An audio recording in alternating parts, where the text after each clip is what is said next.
Hello and welcome to the Healthy Relationship Sisterhood if you're in my Facebook group, and to my YouTube channel or wherever you are watching. I'm Robin Smith. I'm a trauma and relationship coach. And today I'm talking about attachment, your attachment style, and how that affects your current relationship. And I'll be giving you a couple ways to start shifting the patterns that you might find yourself in. I'm going to keep it pretty general for now, and I may go deeper at other times. But just to give you an overview of the whole attachment theory, and then how it might be affecting your attachment style might be affecting your relationship. So in general, the gist of what we need to understand is that how we show up now in our relationships is greatly determined by how our first caregivers treated us. And your caregiver is usually your parents, but you may not have had biological parents there. You may have had a grandmother or aunt, or you may have been in foster care. So however you were treated at the beginning, especially the first 3 years of life, makes a huge impact on how you relate in your relationships now. So if you had a caregiver who was responsive to you, or caregivers who were attentive to your needs, who tried to soothe you when you needed soothing, who tried to understand what you were needing, even if you couldn't communicate it, who were there for you, who were emotionally available to you and physically attended to your needs, you are much more likely to have what we call secure attachment. And when you have secure attachment as an adult, you're more resilient. You're more able to handle life's ups and downs. You are more able to handle a partner's mood swings, comings and goings, what might seem like rejection to some. Even if you have an experience of rejection, you won't take it as heavily as someone who has an insecure type of attachment. So you are more secure within yourself, more confident, have a greater sense of self-worth, self-esteem, and just more able to handle life's challenges. That's a real general kind of overview of what it may be like if you are securely attached. I'm going to pop into my notes and see if I'm missing anything. Oh, the main thing I wanted to say too is that you'd be more trusting of your safety. So when you had secure attachment to your caregivers, you felt safe, you felt supported, and like I said, taken care of. So it gives you a sense of security and safety going forward, that you know you're going to be okay. You don't take one little event as tumultuous or catastrophic. You feel like you're going to get back up on your feet or whatever. You're resilient, like I was saying, and you'll be able to handle the ups and downs of life. So that's what's so wonderful about secure attachment, is you're more sort of set up for life's events. And like I said, resiliency is such a wonderful quality, because of course we cannot depend on our lives to give us any consistent, experiences. Things are always changing. So the more resilient we can be, the more flow and ease we'll experience throughout our lives, in relationships and with our work and with just challenges that life presents. Okay. When you're secure, you also have a much easier time connecting with others, because you do feel that safety and security. So when you have a type of insecure attachment, and there's 3 types, I'm not going to break them all down super specifically in this talk, but when you have an insecure type of attachment, it's sort of the opposite of what I talked about with secure attachment. You are more likely to lack self-esteem and self-worth, less likely to feel confident about your capacity to cope with life's ups and downs. You are more afraid of connection, and afraid especially of abandonment or being hurt. So examples of what might have happened early in life that can create different types of insecurity might be, you had a parent who was very inconsistent in their care. Instead of being steady and always available for you, maybe they were available sometimes and not available other. And there could be a variety of reasons. maybe some of that wasn't even under their control. Maybe like with my mother, they went on a trip. So of course they could have controlled that, but they thought it was okay. So they, you know, I had secure attachment for the first 5 months or so. And then my parents were gone for 2 weeks. And that creates a big rift in my sense of trust in their presence and availability and support. Another time they went, my mother was in the hospital for 10 days and I couldn't see her. And so that creates another like, okay, you're not there for me. So, and you might have had something similar, or you might have had a parent who was maybe an alcoholic and they were sometimes really loving and sometimes really angry and punitive, or a parent who was maybe sometimes working a lot and away and sometimes there. And so any kind of inconsistency you experienced would set you up for what's called anxious attachment. So that is one of the types of insecure attachment that's more common, I think, than the other two. And when you have anxious attachment, you feel more anxious and insecure because you just can't feel like trusting that people are there for you because of how you were raised and because of, or what happened. And like I said, some of it wasn't on purpose or under anyone's control. Maybe a parent even died or got really sick. And so you had this trust and then you lost it when they disappeared on you. These other types of attachments I'll go through quickly, and then we'll look at how that might be affecting you now in your current adult relationships. So if you had caregivers who were more unavailable, like just they didn't know how to connect with you. Maybe your parent had their own trauma, most likely, and they didn't know how to treat you kindly, or maybe they didn't know how to make a connection and they were kind of off in their own world. Maybe you had a parent who was depressed and couldn't really be present inside themselves and emotionally available. Maybe you had a parent who was, again, drunk all the time or on drugs, passed out or sick. I had a client whose parent was blind, and so they didn't ever have this experience of eye contact, which is so important for infants. Or maybe you as an infant were sick and so you were taken away. So if you had, but a consistent lack of attention, a consistent lack of attunement from a caregiver, or even worse, punishment or abuse, then what happens for an infant is that they so need and require attention to be healthy. And there's been studies about this, that infants can actually die from sadness and loneliness if they're not properly attended to. So it really affects an infant's nervous system and emotional health, not to mention physical health, if they are not properly attended to and cared for and nurtured, and especially emotionally by a caregiver. So it affects an infant and then a child, and then therefore the adult's sense of value and self-worth, and also their survival strategy. So for all of us, when something happens, whether it was just a short thing or a long-term thing, we cope however we can figure out how to cope. And so often if you had that inconsistent care, like I was talking about before, the coping of the anxious attachment is to, there's this anxiety, there's this nervous system tension and stress in the body. And then this kind of trying to control and manage people, which would come out later as an adult.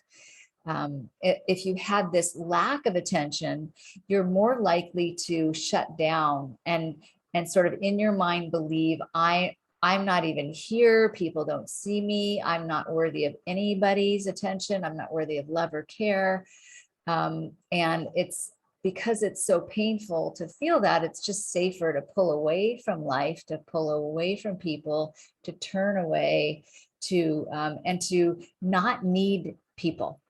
So that's a coping strategy, to just decide, whether consciously or unconsciously, okay, people aren't available for me, so I'm not going to rely on them. I'm going to become super independent, because dependency is like death, is like, so painful that it's not worth living anymore. So it's better to be independent and separate from people than to be dependent on people and to risk the pain of the loss and the disconnection or the possible abandonment.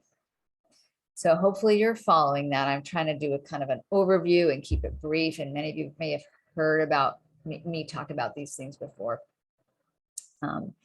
So that's the gist of like things that can happen. And I could give a lot more examples, but for now, we're keeping it brief. So there's this general either getting your needs met and feeling safe and secure and having secure attachment, as it's called, or not getting your needs met in however way that happened and feeling insecure. And we all long for connection. We all, attachment is a biological need and an emotional need for an infant. If you think about how we naturally move to the breast for breastfeeding, it's part of our human nature to cling and to connect and to seek nurturing and to be nurtured. It's how we're wired. And so we need that. So if we didn't get that, then we feel unwhole and unworthy, and we long for it.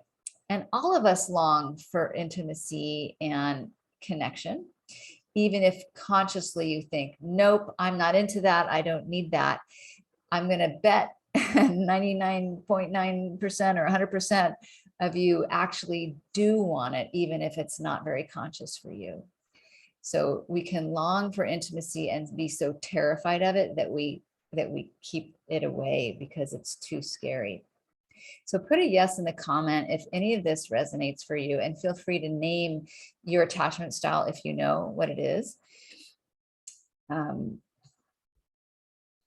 Okay, so I'm going to just come into the comment section and see if anyone's sharing that. I don't see it yet, but I will come back. All right. Okay, so what happens in your adult relationships if you have a secure attachment? Then you are more likely to feel easeful with connection and intimacy. You enjoy connection. And again, even if there is a disconnect or a fight, so a secure couple, people who have secure attachment, who are in a relationship, don't necessarily have great communication or, perfect relating all the time. I just wanted you to know that there's been studies about this. So you can have secure attachment, but not always get along. It's not required. But the good part about it is that when you have the secure attachment, you have that safety and trust, like I was speaking about, and the resiliency inside your system that has an inner trust, like I'm going to be okay, or we're going to work this out, or even if it doesn't work out, I'm still going to be okay. So put a yes in the comment if you have that, or put a I want that if you don't have that. That's a really awesome thing to experience. And I can say that I've grown to have that. I don't think I always had that. I think I was more anxious before. And so that's the good news, is you can actually help yourself through various practices and getting support, like from therapy or coaching and trauma work like I do. You can actually shift your attachment style and learn to become more secure. So yes to that. So that was my experience, and why I love to teach about these things and help people because I know it's possible. So if you've got more insecure attachment, though, if you've got this anxious attachment, or what we might call avoidant style or disorganized style of attachment, there's more work to do, so you're not going to be as trusting. You don't have that inner sense of safety in your being, where you have like a mapping from your early life that says, I'm going to be okay, or people are there for me, or people are trustworthy, people are safe. You don't have that. So then you have to work for it. You have to work kind of against your original patterning to get yourself to feel that security and to really start to trust that people are going to support you and you are worthy of that support.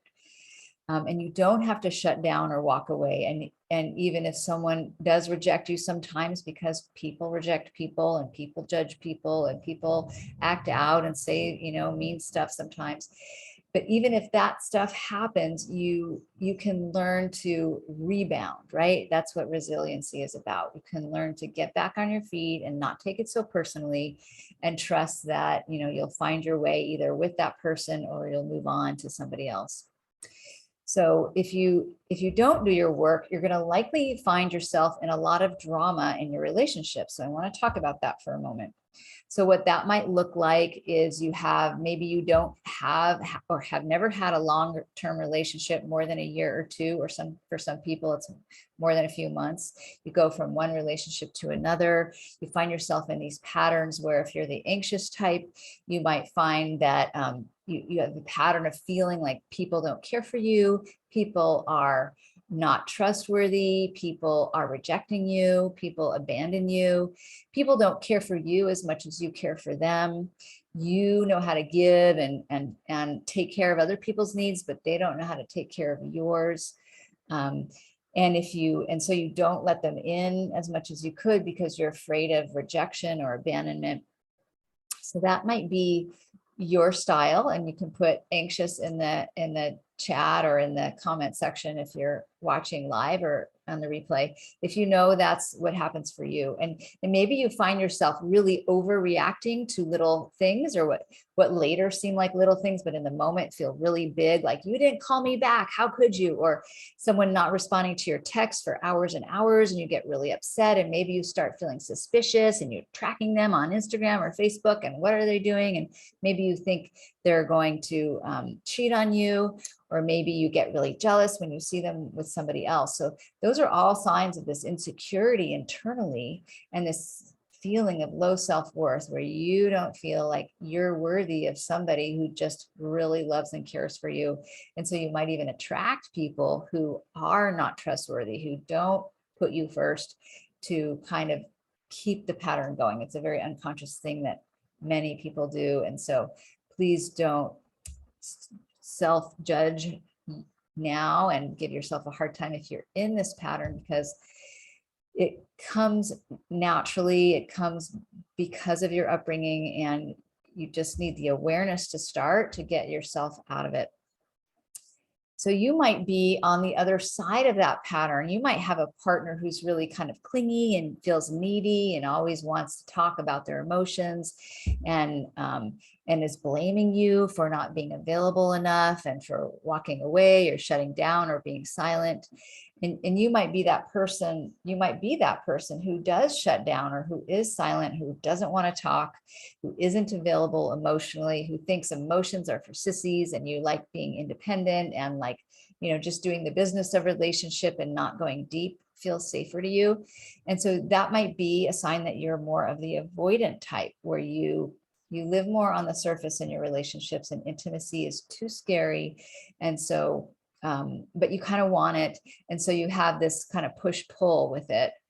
You go into intimacy, but then it gets too much and you pull away. And so you might have this kind of dynamic with your partner where it's like close, and then a blow up happens, and something happens where you guys are apart again, and they're close and apart, and it feels exhausting for both of you. And the anxious and the avoidant often get together and repeat this type of drama. So put a yes if you, or put a avoidant in the comment if you know that that's part of your style, to kind of pull away, walk away, shut yourself in a room, need a lot of solo time, don't like sharing about emotions.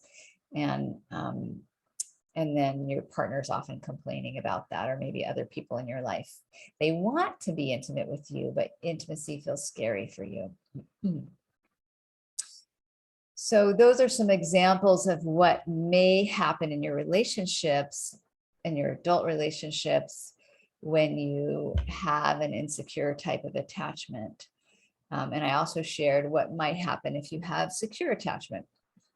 So let me know if you have any questions. I'm going to come and see if there's comments, and sometimes it's a little slow to show up. I think there are some, and I'll have to pop in later if I don't get to see them before I sign off. But feel free to comment later, because I love to see what you have to say and hear your questions and respond. So please don't be shy to put something in the comments whenever you see this video. And please share it with people if you have someone you know can benefit. So let's move on to a little bit about what may help you to resolve some of this. There's a lot that one can do, and I want to keep it simple and doable. So for women who feel insecure and unworthy, that's a piece that needs to be addressed. When we don't feel worthy of love and we feel that anxiety about people who are going to be there for us, this is our inner work to do. So it's not that it's their fault that they're not knowing how to treat us or they're not available enough. That's on us. So part of what I teach my clients is to really learn how to take full responsibility for the relationship dynamics they're in and to look at their own part. It's not like we're responsible for someone else's behavior, but we're responsible for our own and for the patterns that we keep repeating. As an adult, not as a child, but as an adult, that's an awesome place to step into, is really looking at what am I doing to keep this pattern going? Because when we can see that, we can start to change it. So part of it might be that I really feel unworthy. And so I seek people who are going to give me approval, but I also might seek people who I think are above me or who I think are, kind of better than me. And then I often feel less than.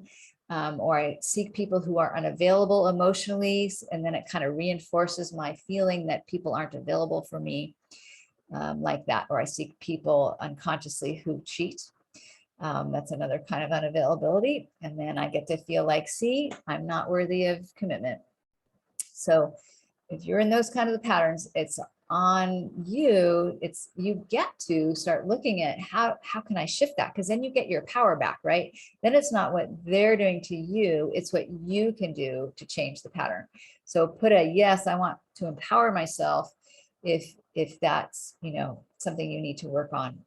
It's so life-changing, and it was for me when I stopped going, it's your fault, you don't like me, you don't care for me, and I started going, oh, I'm looking for unavailable people. I keep wanting these super popular people or super, kind of arrogant people, to like me when they're not really able to, they're not really able to connect. They're not available emotionally. And I had a mother who was depressed for a while too. So not only did I have those early abandonment experiences, but then my mother became depressed and my parents got divorced when I was 3. So all that contributed to me feeling like, oh, it must be my fault. And no one's there for me because my father left and my mother wasn't there emotionally. So, I tell you that not for sympathy, because I'm over, needing that, but I tell you that to hopefully inspire you and to help you make connections to your own past and understand why you may have these certain patterns, and that also to inspire you to take your power back and start to make a change.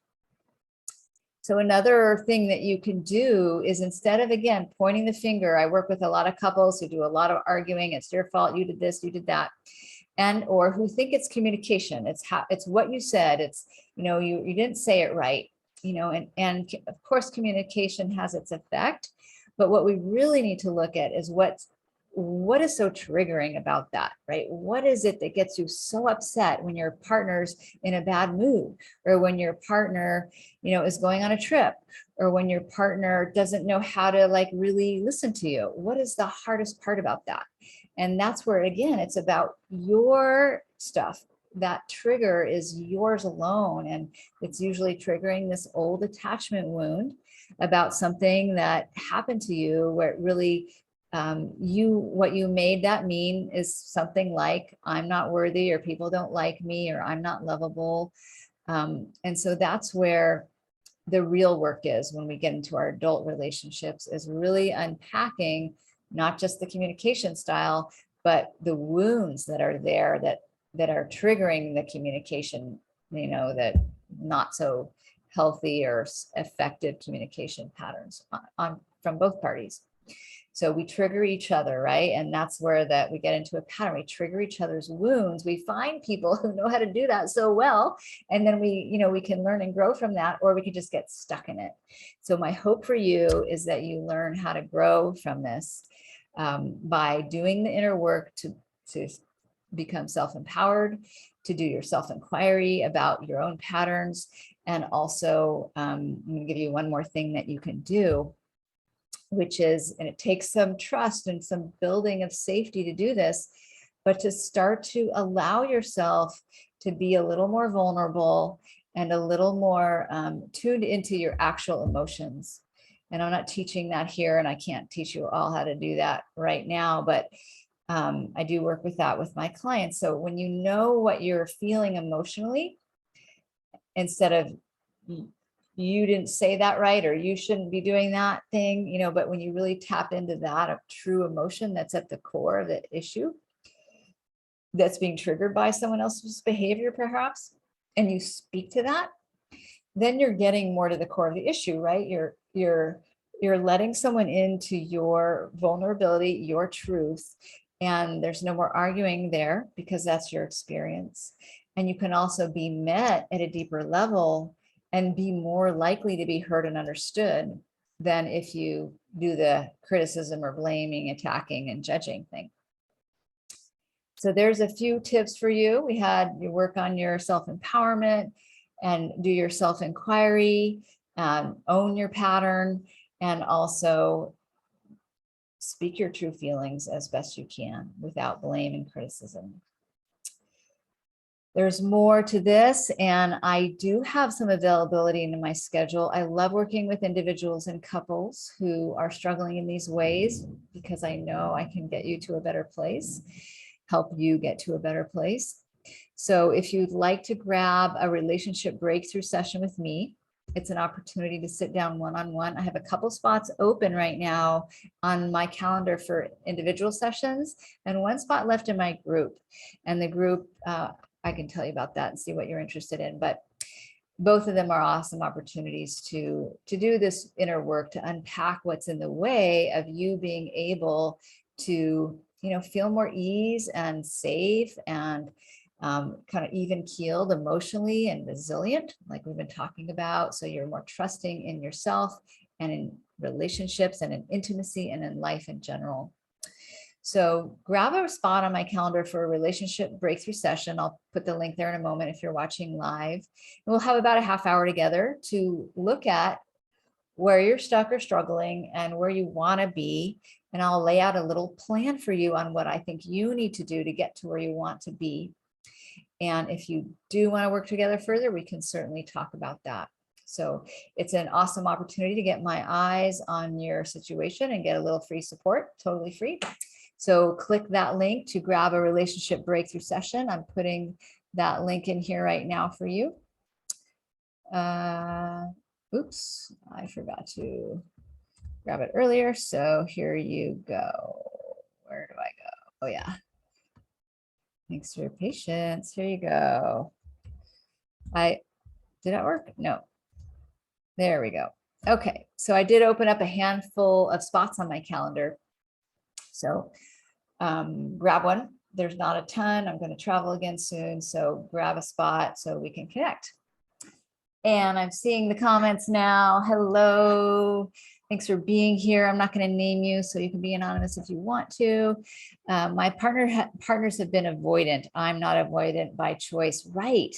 That makes a lot of sense because you might be more anxious, right? Often we choose somebody who triggers our attachment wound. Sadly, it's so frustrating, but I really encourage you to get some help with that so that you don't have to keep this dynamic going. And hopefully if you're still with a partner, they're willing to get some help too, because I think it does take two when you're in a partnership. It often takes two. That being said, in my group, it's just women and they can do their work and really make a shift in their relationship. So it just depends. What's the best is if you can do both, some couples work and some individual work. So that would be the ultimate. Great. Thank you for your appreciation. She says, I'll have to go back to the replay, but what I've heard is great. So appreciate you being here and letting me know.